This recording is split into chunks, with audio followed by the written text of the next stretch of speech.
Assembly సమావేశాల్లో ద్రవ్య వినిమయ బిల్లుపై వాడివేడి చర్చ. 8,19,000 కోట్ల అప్పుతో రాష్ట్రాన్ని అప్పగించారన్న సీఎం రేవంత్ రెడ్డి. ఖండించిన కేటీఆర్ అప్పులపై అసత్యాలు మానుకోవాలని హితవు. నియోజకవర్గాల పునర్విభజనను వ్యతిరేకిస్తూ అసెంబ్లీ తీర్మానం. దక్షిణాది రాష్ట్రాల ప్రాతినిధ్యం తగ్గుతుందన్న సీఎం రేవంత్ రెడ్డి.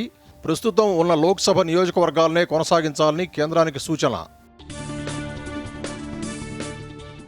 ఫార్మా సిటీని కాంగ్రెస్ ప్రభుత్వం వ్యతిరేకించలేదన్న మంత్రి కోమటిరెడ్డి వెంకటరెడ్డి. ఒకే చోట 1,400 కంపెనీలను ఏర్పాటు చేయడాన్ని మాత్రమే వ్యతిరేకించామని వెల్లడి. అవయవ దాన బిల్లుకు అసెంబ్లీ ఏకగ్రీవ ఆమోదం. కేంద్రం విధానం మేరకే అమలు కానున్న ఆర్గాన్ డొనేషన్. అవయవ దానానికి ముందుకు వచ్చిన కేటీఆర్ ప్రజల్లో చైతన్యం కల్పించాలని సూచన.